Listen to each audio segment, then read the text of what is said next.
Hello everyone, आप सभी का हार्दिक स्वागत। इस वीडियो में आरपीएससी की जो विभिन्न प्रतियोगी परीक्षाएं हैं उनके अंदर वाटर पोल्यूशन से रिलेटेड जो प्रीवियस ईयर्स क्वेश्चन हैं उनकी चर्चा करते हैं।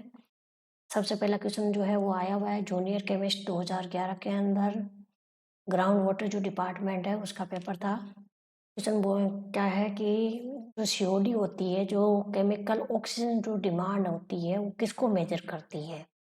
तो केमिकल जो ऑक्सीजन डिमांड होती है वो किसको मेजर करती है। ऑक्सीजन की जो अमाउंट होती है जो क्या काम करती है कि वाटर के अंदर जो पोलुएंट्स जो प्रेजेंट होते हैं उनको ऑक्सीडाइज करती है, उनका ऑक्सीकरण करती है।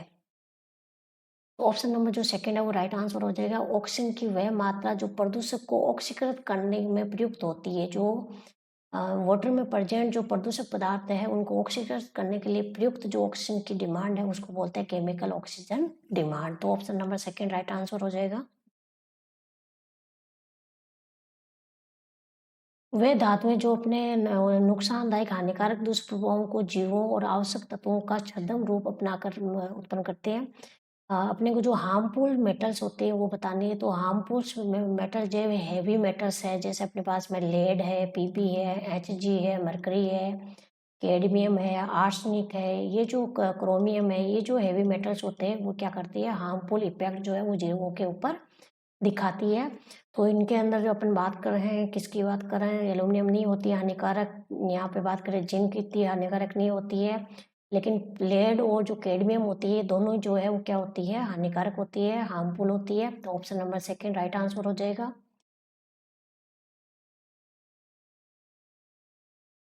डिसइंफेक्शन, वाटर की जो डिसइंफेक्शन है उसके अंदर कौन से मेथड प्रयुक्त करते हैं। तो अपन ने बात कर ली कि डिसइंफेक्शन के अंदर 3 प्रकार के मेथड प्रयुक्त किए जाते हैं। एक होता है क्लोरीनीकरण, एक होता है ओजोनीकरण और एक होता है अपने पास में यूवी रेडिएशन।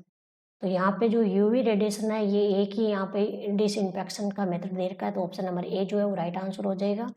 हीटिंग और जो फिल्ट्रेशन होता है ये क्या होता है, वाटर प्यूरिफिकेशन के मेथड से होते हैं, लेकिन डिसइंफेक्शन का मेथड कौन सा है, यूवी रेडिएशन। तो option number first right answer है। भारी जो हेवी मेटल्स होती है वो विषैली होती है, हानिकारक होती है, और ये कहाँ जमा हो जाती है, ये हानिकारक क्यों होती है, क्योंकि जो हेवी मेटल्स है जैसे मरकरी है, लेड है, अपने आर्सेनिक है, कैडमियम है, तो ये जो मेटल्स होती है वो क्या होती है, शरीर के विभिन्न जो अंग होते हैं जैसे किडनी है, बोन है, इसके अलावा लीवर है, उन विभिन्न जो ऑर्गन है उनके अंदर जमा हो जाती है, और ये जो है वो आसानी से उत्सर्जित नहीं हो पाती, जिस वजह से क्या हो जाता है, शरीर के अंदर जो है विभिन्न प्रकार के विकार उत्पन्न हो जाते हैं, विभिन्न प्रकार की डिजीज उत्पन्न हो जाती है। तो हेवी मेटल जो होती है वो किडनी के अंदर भी जमाव करती है, बोन्स जो हड्डियां होती है उनके अंदर भी जमाव करती है, इसके अलावा लीवर के अंदर भी हेवी मेटल जो होती है वो जमा हो जाती है, और टॉक्सिक जो इफेक्ट है वो प्रदर्शित करती है। तो option number fourth right answer है। ये सभी के शरीर के जो विभिन्न ऑर्गन होते हैं उनके अंदर जमा होती है। बीमारियां जैसे कि अपने पास में त्वचा का कैंसर है, स्किन जो अपने पास में कैंसर है, इसके अलावा अपने पास में हड्डियों में जो बदलाव होता है, इसके अलावा बालों का झड़ना, गले में रुकावट होना, ये किस प्रकार के प्रदूषण के मतलब कि जो है लक्षण है। तो ये जो है वो रेडियो एक्टिव जो पोल्यूशन होता है उसके लक्षण देखने को मिलता है। तो ऑप्शन नंबर ए जो है राइट आंसर है। बायोलॉजिकल पेस्टिसाइड इनमें इस प्रकार के जो है वो इफेक्ट देखने को नहीं मिलते हैं।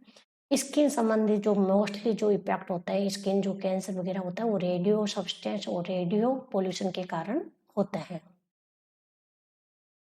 सल्फा जो दवाइयाँ होती है, सल्फा उनकी, इसके अलावा ट्यूबरकुलर जो प्रतियोगी दवाइयाँ, प्रतिरोधी जो दवाइयाँ होती है, विटामिन्स बनाने वाले जो उद्योग होते हैं उनसे जो निकलने वाला जो जल होता है, जो दूषित जल है उसकी पीएच कितनी होती है।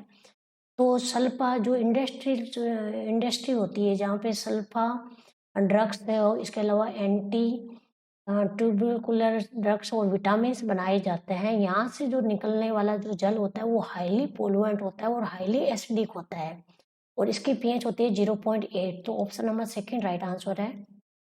जबकि जो वो पीने योग्य पानी होता है उसकी जो पीएच होती है वो 6.5 से होती है 8.5, या कहीं कहीं आपको 5.5 से 8 या 9.5 तक लिखी हुई मिल सकती है। तो ये वाली जो रेंज है वो क्या होती है, पीने योग्य होती है, लेकिन इससे जो कम है या ज़्यादा है वो पीने योग्य नहीं है।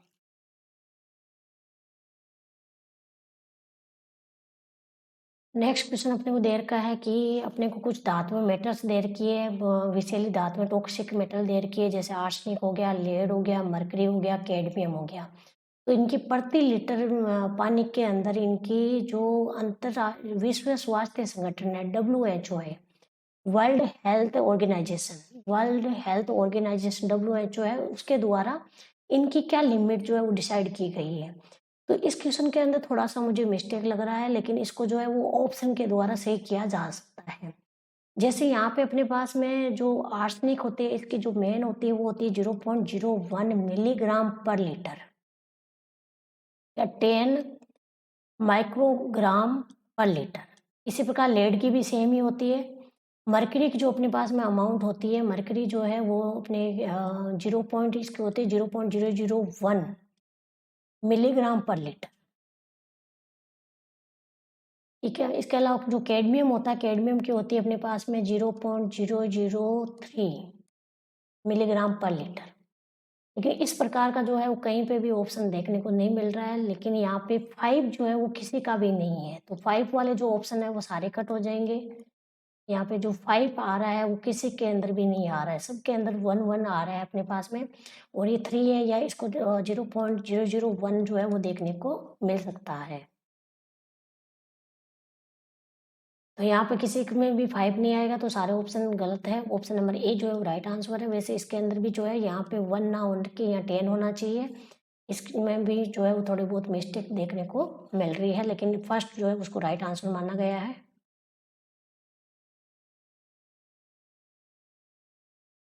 जल प्रदूषण को रोकने के लिए कानूनी प्रावधान बनाया गया, कब बनाया गया? तो 1970 जो 4 है उसके अंदर एक जल प्रदूषण के लिए एक जो है वो कन्वर्जन या कानून पारित किया गया 1974 में। ऑप्शन नंबर सेकंड जो है वो राइट आंसर है।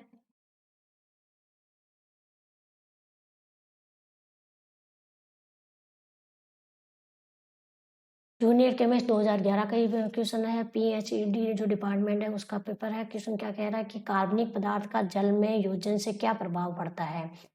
यदि वाटर के अंदर ऑर्गेनिक जो मैटर है या ऑर्गेनिक जो पदार्थ होते हैं उनको एडिशन करवा दिया जाए तो उस वजह से क्या हो जाती है, जो BOD होती है वो इंक्रीज हो जाती है। क्योंकि BOD जो होते हैं बायोकेमिकल ऑक्सीजन डिमांड या बायोलॉजिकल ऑक्सीजन डिमांड क्या होती है कि वाटर के अंदर जो प्रेजेंट ऑर्गेनिक कंपाउंड्स है उनको जो है वो डिग्रेड करने के लिए आवश्यक जो ऑक्सीजन की मात्रा है वही क्या कहलाती है? BOD कहलाती है। तो यदि वाटर के अंदर ऑर्गेनिक जो पॉल्यूएंट्स है या ऑर्गेनिक जो पदार्थ है उनकी मात्रा बढ़ेगी तो BOD की क्या हो जाएगी? इंक्रीज हो जाएगी। तो option number third right answer है। वाटर में ऑर्गेनिक मैटर्स का एडिशन करवाने से जो BOD होती है उसकी अमाउंट इंक्रीज हो जाती है। जल की जो कठोरता है या जो हार्डनेस है उसको किस में मापा जाता है? तो ये सभी जो यूनिट है वो जल की कठोरता के रूप में प्रयुक्त की जा सकती है। PPM में भी मांगते हैं, मिलीग्राम पर लीटर में भी मापा जाता है। फ़ारेनहाइट और डिग्री सेंटीग्रेड सेल्सियस में भी इसको मापा जाता है। तो ऑप्शन नंबर 4 क्वेश्चन है, option number second right answer है। यदि किसी जो रिवर है उसकी जो BOD अधिक है तो इसका मतलब क्या है कि रिवर के अंदर जो कार्बनिक पदार्थ है वो ज़्यादा है, क्योंकि कार्बनिक पदार्थों का ज़्यादा होना ही प्रदर्शित करता है कि वाटर कैसा है? पोलुएंट है, और उसके अंदर BOD जो है वो क्या है? ग्रेटर है। BOD अगर जो है वो 5 PPM या 5 मिलीग्राम 5 PPM या मिलीग्राम पर लीटर से जो है ग्रेटर है, इसका मतलब जो है पानी कैसा दूषित है, उसके अंदर अधिक कार्बनिक पदार्थ पाए जाते हैं। तो BOD अधिक है, इसका मतलब ये है कि कार्बनिक रसायन जो नदी का पानी है उसमें कार्बनिक रसायन से अत्यधिक प्रभावित प्रदूषित है और माइक्रो ऑर्गेनिज्म से विघटित हो जाते हैं। BOD जो है वो उसकी रिक्वायरमेंट क्या है? ज़्यादा है। ऑक्सीजन बायोलॉजिकल ऑक्सीजन जो डिमांड है उसकी रिक्वायरमेंट ज़्यादा है। तो ऑप्शन नंबर सेकंड जो है राइट आंसर है। BOD का अधिक होना कार्बनिक प्रदूषक को प्रदर्शित करता है, वाटर को पोल्यूशन को प्रदर्शित करता है। समुद्री जल से निष्कासित होने वाली धातु होती है मैग्नीशियम धातु। ऑप्शन नंबर जो है वो राइट आंसर है। उर्वरक जो अपने पास में फर्टिलाइज़र होता है, उनमें नाइट्रोजन की प्रतिशत मात्रा अधिकतम किसके अंदर पाई जाती है? ये सारे अपने को फर्टिलाइज़र दे रखा है, उनके अंदर नाइट्रोजन की अमाउंट सबसे ज़्यादा किसके अंदर है? तो यूरिया के अंदर नाइट्रोजन की अमाउंट सबसे ज़्यादा पाई जाती है। Option number second right answer है। जल के हाइड्रोजन आयन के अवशोषण करने की योग्यता क्या कहलाती है? ये जो है क्वेश्चन आगे पढ़ने की भी आवश्यकता नहीं है कि जल जो है वो हाइड्रोजन आयनों को अवशोषित कर रहा है, ग्रहण कर रहा है। तो हाइड्रोजन आयनों को ग्रहण करना क्या कहलाता है? सारकता कहलाती है। तो जल के द्वारा हाइड्रोजन आयनों को ग्रहण करने की क्षमता को क्या बोलते हैं? एल्कलिनिटी बोलते हैं, क्षारीयता बोलते हैं। Option number second right answer है।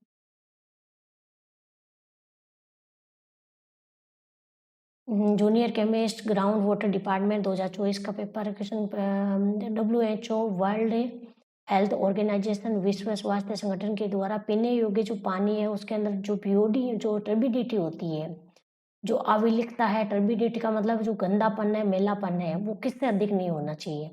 तो ये 5 नेप्रोमेट्रिक जो टर्बिडिटी यूनिट है उससे ज़्यादा नहीं होना चाहिए। Option number second right answer है। जो टर्बिडिटी है, टर्बिडिटी की जो लिमिट है वो क्या डिसाइड की गई है? इसकी जो लिमिट है वो लेस देन होनी चाहिए 5 एनटीयू नेप्रोमेट्रिक टर्बिडिटी यूनिट।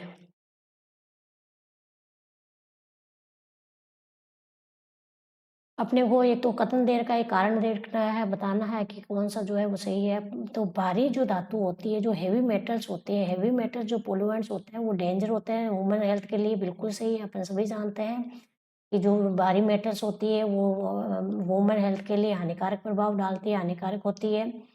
और ये हानिकारक क्यों होती है? क्योंकि ये जो भारी धातुएँ होती है वो शरीर के द्वारा ह्यूमन बॉडी के द्वारा उत्सर्जित नहीं हो पाती।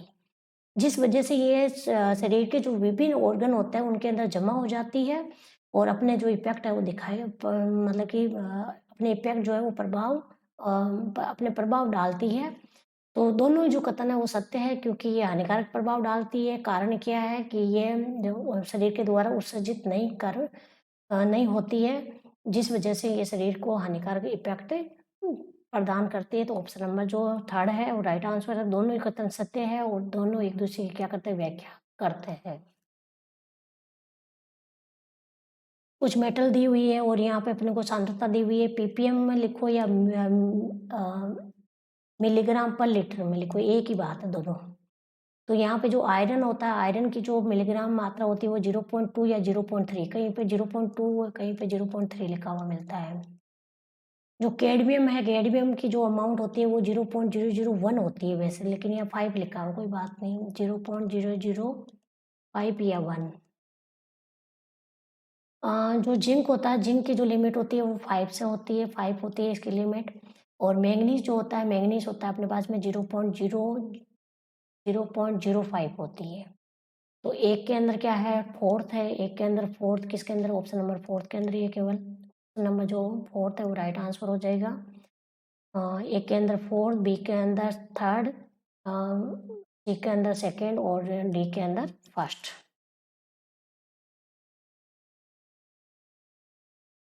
अशुद्धियों से होने वाली इलेक्ट्रोड विषाक्तता की समस्या को दूर करने के लिए झिल्ली इलेक्ट्रोड विधि में डिज़ोल्व ऑक्सीजन मापन के लिए किस इलेक्ट्रोड का प्रयोग किया जाता है? इसके मापन में जो इलेक्ट्रोड प्रयुक्त किया जाता है वो करते हैं सिल्वर और लेड का जो इलेक्ट्रोड है वो प्रयुक्त किया जाता है। ऑप्शन नंबर ए जो है वो राइट आंसर है।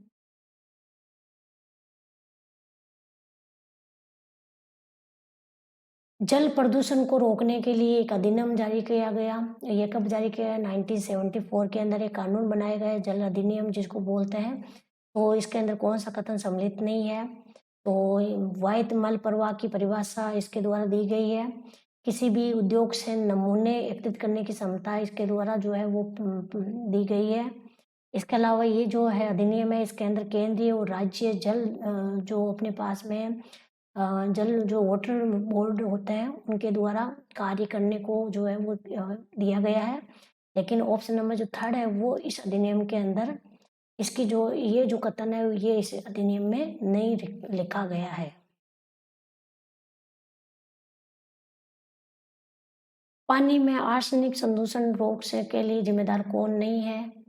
तो वह संदूषण जो आर्सेनिक जो जो मेटल होती है उसकी वजह से क्या हो सकता है, उसकी वजह से अंगों के अंदर गैंग्रीन हो सकता है, इसके अलावा ब्रोंकाइटिस हो सकता है, दमा हो सकता है, लेकिन पेचिस जो होता है वो बैक्टीरिया की वजह से होता है। पेचिस जो है वो किस वजह से होता है? बैक्टीरिया की वजह से होता है। इस वजह से ऑप्शन नंबर 4 इस क्वेश्चन का राइट आंसर हो जाएगा।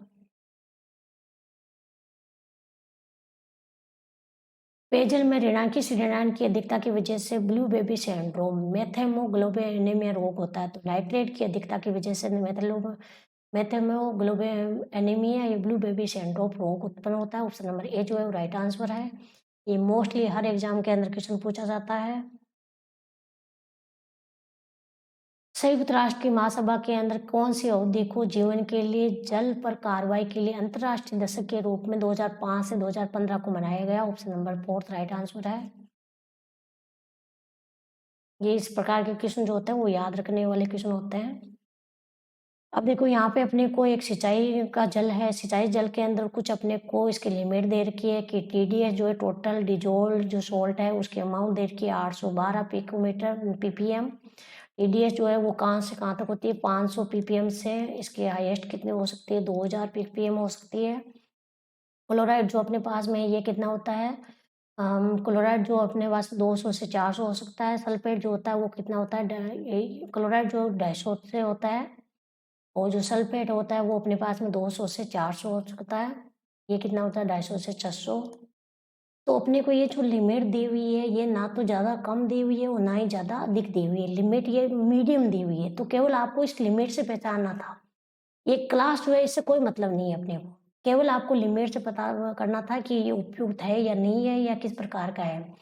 तो ये जो लिमिट है ये मॉडरेट लिमिट है। ये क्या है? मध्यम लिमिट। तो ऑप्शन नंबर 3 जो है राइट आंसर हो जाएगा।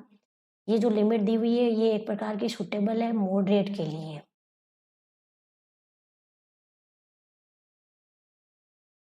जल की सीओडी गणना करते समय फेरस अमोनियम सल्फेट को डायरेक्ट प्रयुक्त फेरस अमोनियम सल्फेट का डायरेक्ट क्या रोल होता है? जब अपन सीओडी की कैलकुलेशन करते हैं तो वहाँ पे फेरस अमोनियम सल्फेट का यूज किया जाता है। फेरस अमोनियम सल्फेट क्या करता है कि जो पोटेशियम क्रोमेट है, पोटेशियम जो डाइक्रोमेट है उसका उसके रिडक्शन को रोकता है।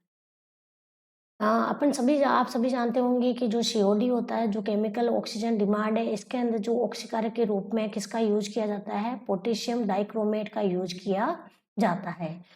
अब इस पोटेशियम डाइक्रोमेट का यूज करते हैं, लेकिन इस पोटेशियम डाइक्रोमेट के जो अपचयन होता है उसको रोकने के लिए किसका यूज अपने पास में करते हैं?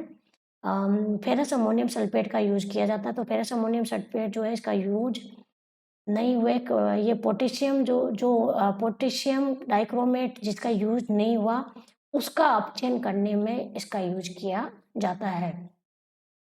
जो बचा हुआ अपने पास में पोटेशियम डाइक्रोमेट रहता है तो उसको अपचयन करने में किसका यूज करते हैं? फेरस अमोनियम सल्फेट का यूज करते हैं। समुद्री जीवों में निम्नलिखित में से कौन सा समुद्री भोजन उपभोक्ताओं के लिए विषैला नहीं होता है? वैसे देखो अपने पास में मरकरी है, आर्सेनिक है, ये सारे क्या होते हैं? विषैले होते हैं, लेकिन अपने पास में ये जो आर्सेनिक का कंपाउंड है इसको बोलते हैं आर्सेनोबेटाइन। आर्सेनोबेटाइन, ये आर्सेनो जो बेटाइन्स होता है वो समुद्री जीवों में पाया जाने वाला रसायन है, लेकिन ये वुमन के ऊपर हानिकारक नहीं होता, गैर हानिकारक होता है। ये विषैला नहीं होता, नो टॉक्सिक होता है। जबकि बेरिलियम है, आर्सेनिक ऑक्साइड है, इसके अलावा अपने पास में डाईमेथिल मरकरी है, ये सारे जो है वो वुमन के ऊपर टॉक्सिक इफेक्ट प्रदर्शित करते हैं। ये सारे जो है वो क्या हो जाते हैं? जमा हो जाते हैं। लेकिन ये जो आर्सेनो जो बेटाइन्स जो केमिकल है ये क्या होता है? मूत्र के द्वारा जो है वो उत्सर्जित हो जाता है, जिस वजह से ये वुमन के ऊपर हानिकारक इफेक्ट प्रदर्शित नहीं करता। ऑप्शन नंबर जो ए है वो राइट आंसर है। पेयजल की जो पीएच है उसका मान मोस्टली कितना होता है? 6.5 से 8.5। ऑप्शन नंबर 3 जो है वो राइट आंसर है। जल की जो टर्बिडिटी होती है उसको चेक करने के लिए कोएगुलेट के रूप में किसका यूज करते हैं? तो कोएगुलेट के रूप में किसका यूज किया जाता है? एलम का यूज करते हैं या एल्यूमिनियम सल्फेट का यूज़ करते हैं, इसके अलावा फेरिक क्लोराइड का यूज़ करते हैं, फेरिक सल्फेट का यूज़ करते हैं, फेरिक एलम का यूज़ किया जाता है। तो इन सभी का जो यूज़ है वो एंगुलेट के रूप में किया जाता है, तो ऑप्शन नंबर 4 जो है वो राइट आंसर है। BOD is measure of, BOD किसका मेजर करती है? तो बीओडी जो है तो बीओडी अपने को बताती है कि ऑर्गेनिक वाटर के अंदर जो ऑर्गेनिक पॉल्यूशन है वो कितना है। ऑर्गेनिक जो पॉल्यूएंट्स हैं उनकी अमाउंट ज़्यादा होगी तो बीओडी की अमाउंट भी ज़्यादा होगी। अगर वाटर के अंदर जो ऑर्गेनिक पॉल्यूएंट्स हैं वो कम होंगे तो बीओडी की अमाउंट भी क्या होगी? कम होगी। तो बीओडी जो है वो वाटर के अंदर ऑर्गेनिक पॉल्यूशन का मेजरमेंट करती है। ऑप्शन नंबर ए जो है वो राइट आंसर है। यदि जल में कार्बनिक मात्रा उच्च हो तो किसका क्लोरीनेशन में किसका यूज़ करता है? ये थोड़ा-सा ध्यान रख लेना आप, कि अगर वाटर के अंदर अपने पास में हाई अमाउंट है ऑर्गेनिक मैटर की, तो क्लोरीनेशन जो डिसइंफेक्शन मेथड होता है उसके रूप में किसका यूज़ किया जाता है? सुपर क्लोरीनीकरण का यूज़ किया जाता है। ऑप्शन नंबर ए जो है वो राइट आंसर है। आयरन और जो मैंगनीज़ है उसको रिमूव किसके द्वारा किया जाता है? तो एरेशन जो मेथड होता है, वायु मिश्रण जो मेथड है इसके द्वारा इसका यूज़ करते हैं। लाइमस्टोन जो सोडा है इसके द्वारा यूज़ किया जाता है। फॉस्फेट जो आयन्स होते हैं उनका यूज़ इसके द्वारा किया जाता है, रिमूव किया जाता है इसके द्वारा। जैसे आयरन और मैंगनीज़ को किसके द्वारा करता है? एरेशन जो मेथड होता है वायु मिश्रण के द्वारा इनको निष्कासित किया जाता है। सीवेज के जो कार्बनिक पदार्थ को ऑक्सीकृत करने के लिए आवश्यक जो ऑक्सीजन की डिमांड है वो क्या कहलाती है? तो वाटर के अंदर जो प्रेजेंट जो अपने पास में पॉल्यूएंट्स होते हैं, ऑर्गेनिक जो मैटर होते हैं, उनको ऑक्सीडाइज करने के लिए या उन ऑर्गेनिक मैटर को डिकम्पोज करने के लिए, उनको डिग्रेडेशन करने के लिए जो आवश्यक ऑक्सीजन की डिमांड होती है, तो आवश्यक ऑक्सीजन की जो मात्रा होती है उसी को बोलते हैं biochemical oxygen demand, BOD. Option number second जो है वो राइट आंसर है।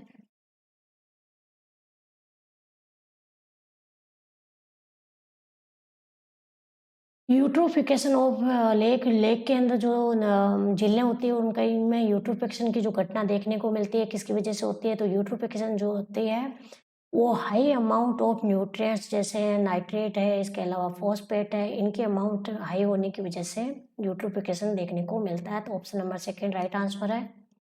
फॉस्फेट और जो नाइट्रेट न्यूट्रिएंट्स है उसकी वजह से यूट्रोफिकेशन होता है। वे क्षेत्र जो कि वर्षा जल के संग्रहण को संग्रहण करने और नाली अपवाह हेतु प्रयुक्त होता है तो उसको कैचमेंट एरिया बोला जाता है। ऑप्शन नंबर सेकंड है। कैचमेंट एरिया के अंदर क्या करते हैं? जो वर्षा जल होता है उसका संग्रहण किया जाता है। प्लास्टिक जो अपशिष्ट होता है, जो अपने पास में प्लास्टिक जो माइक्रो प्लास्टिक है या जो प्लास्टिक अपशिष्ट पदार्थ है उनसे प्राप्त ईंधन जो कि शीशा रहित हो, शीशा मतलब लेड, पीबी, शीशा रहित हो और उच्च ऑक्टेन दर वाला हो, तो इस प्रकार का जो अपशिष्ट है उसको क्या बोलते हैं? हरित ईंधन कहा जाता है। Option number second third right answer है। हरित ईंधन, प्लास्टिक जो अपशिष्ट है उनमें से जो ईंधन प्राप्त होगा लेकिन उस ईंधन के अंदर शीशा नहीं होगा और उसकी जो ऑक्टेन दर है उच्च है, तो इस प्रकार का जो ईंधन है वो क्या कहलाता है? हरित ईंधन कहलाता है। पेयजल में किसकी अधिकता की वजह से बच्चों के अंदर ब्लू बेबी सिंड्रोम देखने को मिलता है? तो नाइट्रेट आयनों की वजह से होता है। Option number fourth right answer है। क्लोराइड आयन धातु के इनमेल को परिवर्तित करके अधिक कड़ा कर देता है।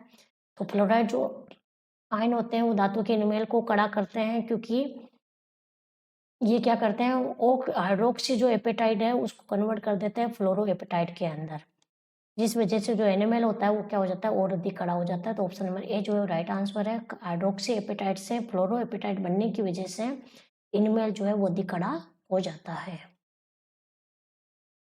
यूट्रोफिकेशन किससे रिलेटेड है? तो यूट्रोफिकेशन जो है वाटर पॉल्यूशन से रिलेटेड होता है। ऑप्शन नंबर जो सेकंड है वो राइट आंसर है। वाटर जो पॉल्यूशन होता है उसके अंदर न्यूट्रिएंट्स की अधिकता की वजह से यूट्रोफिकेशन देखने को मिलता है। वापस क्वेश्चन आ गया, ब्लू बेबी सिंड्रोम जो होता है वो किसकी वजह से होता है? तो नाइट्रेट आयनों की वजह से होता है। ऑप्शन नंबर थर्ड जो फोर्थ जो है वो राइट आंसर है। नाइट्रेट आयनों की वजह से ब्लू बेबी सिंड्रोम बच्चों के अंदर देखने को मिलता है। सीवेज गैस मुख्यतः मिश्रण कौन सा है? सीवेज गैस का कौन सा मिश्रण है? तो इस क्वेश्चन को डिलीट कर दिया गया, क्योंकि मेनली जो सीवेज गैस होती है वो तो मेथेन और CO2 गैस होती है। लेकिन इसके साथ-साथ जो मीथेन के साथ में हाइड्रोजन डाइहाइड्रोजन सल्फाइड, इसके अलावा जो अमोनिया है, ये भी सीवेज गैस का मिश्रण के रूप में पाई जाती है, इसलिए ये ऑप्शन भी सही है और ये भी सही है। इस वजह से इस क्वेश्चन को क्या कर दिया, डिलीट कर दिया गया। क्योंकि जो सीवेज गैस है उसके अंदर कार्बन डाइऑक्साइड भी होती है, उसके साथ-साथ मीथेन के साथ अमोनिया भी हो सकता है और डाइहाइड्रोजन सल्फाइड भी होता है।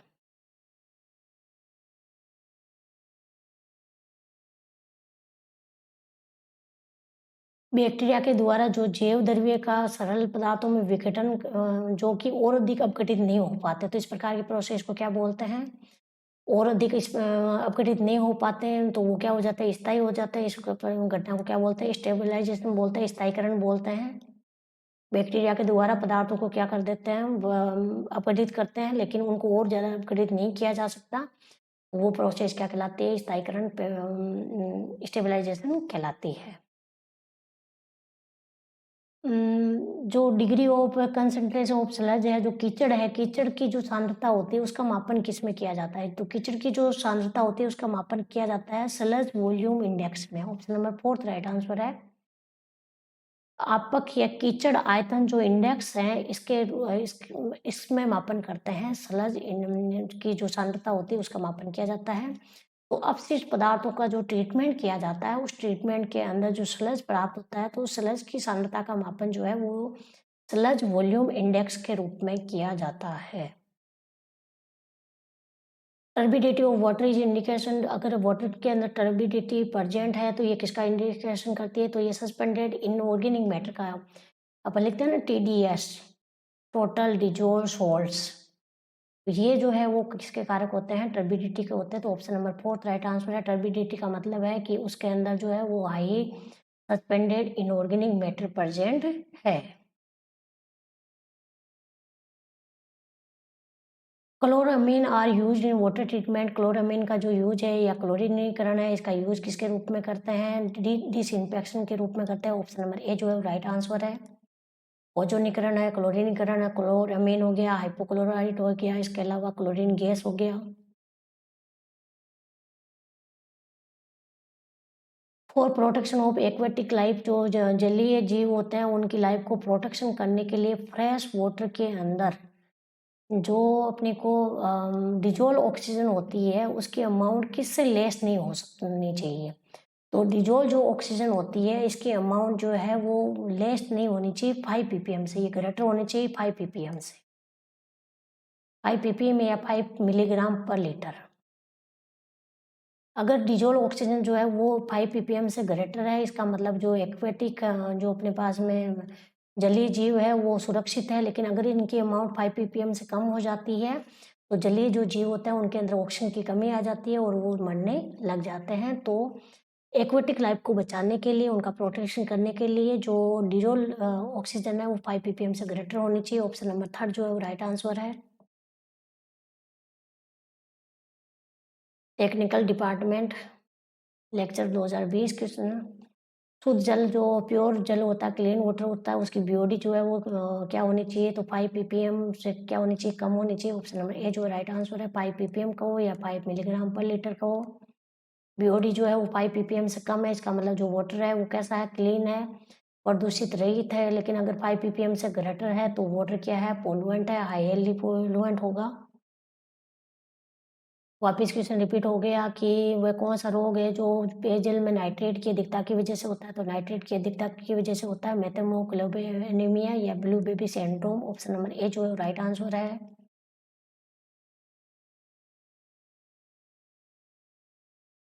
पेयजल में जो कैडमियम है इसकी अधिकतम जो निहित मात्रा क्या है? कैडमियम की जो अधिकतम निहित मात्रा है वो वैसे होती है 0.001 ppm, लेकिन इसमें ऐसा दे नहीं करा। तो ऑप्शन नंबर 4 जो है राइट आंसर है, 0.005 ppm। ये किसके अकॉर्डिंग है? BIS के अकॉर्डिंग है और WHO के अकॉर्डिंग जो है वो 5 होती है, 0.005 ppm होती है। थोड़ा बहुत उसके जो है वो अराउंडिंग में साइड में आसपास देखना है अपने को। घुली हुई जो अवशिष्ट अकार्बनिक अशुद्धियाँ हैं उनको दूर करने के लिए किसका यूज करते हैं? तो जो अकार्बनिक अशुद्धियाँ होती है जैसे सोल्ट है, आयंस है, उनको प्रयुक्त उनको दूर करने के लिए आयन विनिमय, आयन एक्सचेंज जो मेथड है इसका यूज करते हैं। ऑप्शन नंबर ए जो है वो राइट आंसर है। आयन एक्सचेंज जो मेथड है वो टर्शरी या एडवांस अपने पास में ट्रीटमेंट मेथड होता है। सीवेज अपशिष्ट जल के उपचार की प्रक्रिया में कार्बन के 1 मिलीग्राम के ऑक्सीजन के लिए कितनी ऑक्सीजन की आवश्यकता है? तो ये तो ऐसे नॉर्मली न्यूमेरिकल टाइप क्वेश्चन दे रखा है। सीवेज अपशिष्ट जल के किसकी प्रेजेंस में ऑक्सीकरण करवा रहे हैं? ऑक्सीजन की प्रेजेंस में ऑक्सीकरण करवा रहे हैं कार्बन का। तो कार्बन जो है वो ऑक्सीकृत होके क्या बनाता है? कार्बन डाइऑक्साइड बनाता है। ठीक है। अब यहाँ पे अपने को देखो क्या है, यहाँ पे 12 ग्राम है, 12 ग्राम, और ऑक्सीजन कितना ग्राम काम में ले रहे हैं? 32 ग्राम, 32 ग्राम। लेकिन अपने पास में 12 ग्राम का है, या इसको क्या बोले? 1 मोल बोले। 1 मोल कार्बन के अंदर 1 मोल जो ऑक्सीजन है, यहाँ पे ऑक्सीजन का 1 मोल है, कार्बन का भी कितना है? 1 मोल है। तो 1 मोल ऑक्सीजन के, कार्बन के लिए 1 मोल ऑक्सीजन की रिक्वायरमेंट हो रही है। तो इसका मतलब अपने पास में क्या हो जाएगा? 1 मोल के अंदर अपने पास में ऑक्सीजन के अंदर कितने ग्राम है? 32 ग्राम है। 12 के तो 12 में कितने है? 32 है। अब अपने को मिलीग्राम में दे रखा है, तो 12 मिलीग्राम लेंगे तो यहाँ 32 मिलीग्राम हो जाएगा। 12 मिलीग्राम, कितनी ऑक्सीजन रिक्वायर्ड हो रही है? 32 मिलीग्राम। 1 मिलीग्राम में रिक्वायर्ड होगी कितनी हो जाएगी? 32/12 इंटू 1, तो ये आ जाएगा 2.67 मिलीग्राम। ऑप्शन नंबर जो सेकंड है वो राइट आंसर है। सीधा इसके अंदर कुछ भी नहीं करना था, केवल दोनों के मोल देखने, केवल दोनों की मात्रा देखनी थी, कितनी कितनी मात्रा जो एक दूसरे को संतुलित कर रही है।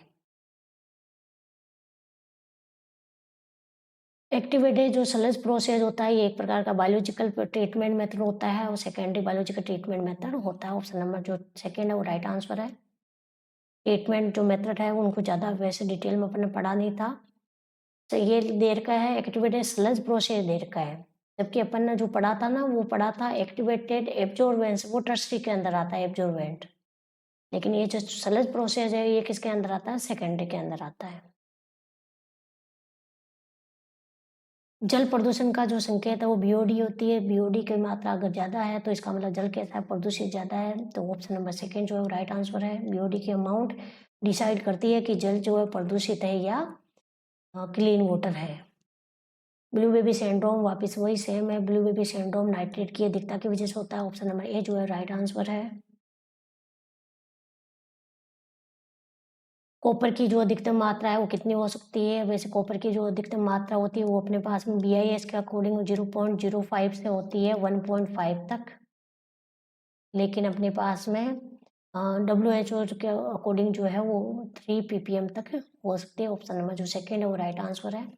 और वैसे अगर इसमें देखा जाए तो यहाँ पे जो इसके आसपास जो वैल्यू मैच हो रही है वही ऑप्शन नंबर जो सेकंड है वही मैच हो रहा है। 2023 का पेपर है असिस्टेंट प्रोफेसर। ये सत्य कथन बताना है अपने को। तो साफ जो वाटर होता है, जो क्लीन वाटर होता है, उसकी जो बीओडी होती है वो लेस देन होनी चाहिए 5 ppm से। बिल्कुल सही है। अगर 5 ppm से कम है तो वाटर कैसा है? क्लीन है। 5 ppm से ज़्यादा है तो वाटर कैसा है? पोलुएंट है। ड्रिंकिंग जो वाटर होता है उसकी जो पीएच होती है, पीएच वैल्यू होती है 6.5 से 8.5, या ये जो वैल्यू है ये भी इसके अंदर जो है वो काउंट हो सकती है। तो ये भी सही है। कार्बन, सल्फर और जो नाइट्रोजन के ऑक्साइड होता है वो मोस्टली एयर पोलुएंट होता है। ये भी सही है।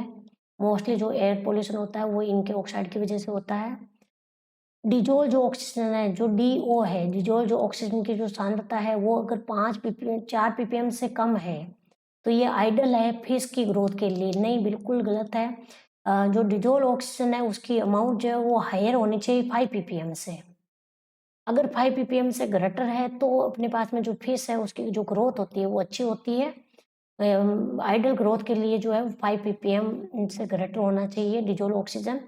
लेकिन अगर 5 ppm से कम है या 4 ppm से कम है तो ये मछलियों को क्या कर देता है? मार देता है। उनकी ग्रोथ के लिए अच्छा नहीं होता है। तो ये गलत हो गया। ऑप्शन नंबर 4 जो है वो राइट आंसर हो जाएगा इस क्वेश्चन का। असिस्टेंट प्रोफेसर 2025 क्वेश्चन दे रखा है कि अपशिष्ट जो जल है उसमें से नाइट्रोजन और फॉस्फोरस को रिमूव करने के लिए किसका यूज करते हैं? तो नाइट्रोजन और फॉस्फोरस दोनों जो जो होते हैं वो बायोलॉजिकल न्यूट्रिएंट होते हैं। ये न्यूट्रिएंट होता है और इनका जो यूज़ है इनको जो रिमूव किया जाता है वो बायोलॉजिकल मेथड के द्वारा किया जाता है। तो ऑप्शन नंबर सेकंड जो है वो राइट आंसर हो जाएगा। केमिकल मेथड्स के अंदर जो केमिकल चीज़ जो ऑर्गेनिक कंपाउंड्स होता है उनका करता है। एलिमेंट्री के अंदर जो एलिमेंट्स होते हैं उनका रिमूव किया जाता है। और नॉन मेटेलिक के अंदर जो नॉन मेटेलिक जो पदार्थ होते हैं उनको रिमूव किया जाता है। तो नाइट्रोजन और फॉस्फोरस को संयुक्त रूप से रिमूव करने के लिए बायोलॉजिकल मेथड का यूज़ किया जाता है। जो नेचुरल वाटर सिस्टम होता है उनके अंदर एल्कलिनिटी का कारण क्या है? एल्कलिनिटी का मतलब क्षारकता का कारण क्या है? तो वाटर की जो क्षारकता का मेन कारण होता है कार्बोनेट और बाइकार्बोनेट की अधिकता। जल के अंदर जो कार्बोनेट या जो बाइकार्बोनेट है उसकी वजह से जो जल है वो क्षारीय होता है। ऑप्शन नंबर सेकंड जो राइट आंसर है। और एल्कलिनिटी को किसके रूप में मापते हैं? कैल्शियम कार्बोनेट के रूप में मापा जाता है।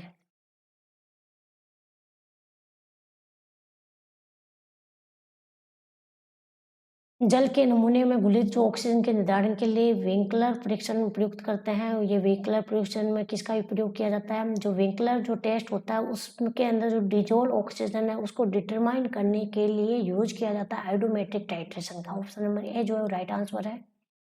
आयोडोमेट्रिक टाइट्रेशन को विंकलर टेस्ट के अंदर प्रयुक्त किया जाता है। इसका काम क्या होता है? वाटर में जो डिज़ोल्व ऑक्सीजन है उसको डिटरमाइन करना। अपशिष्ट जो जल है उसमें से फॉस्फेट को निष्कासित करने के लिए किसका यूज़ करते हैं? चूना का यूज़ किया जाता है। ऑप्शन नंबर जो फोर्थ है वो राइट आंसर है। चूना के द्वारा जो है फॉस्फेट को रिमूव किया जाता है। जबकि जो आयरन और मैंगनीज है उनको रिमूव करने के लिए किसका यूज़ करते हैं? एरेशन मेथड वायु मिश्रण का प्रयोग करते हैं। ये थे अपने पास में आरपीसी की विभिन्न प्रतियोगी परीक्षाओं में आए हुए वाटर पॉल्यूशन के प्रीवियस ईयर्स क्वेश्चंस। तो ये टॉपिक यहीं समाप्त होता है। धन्यवाद।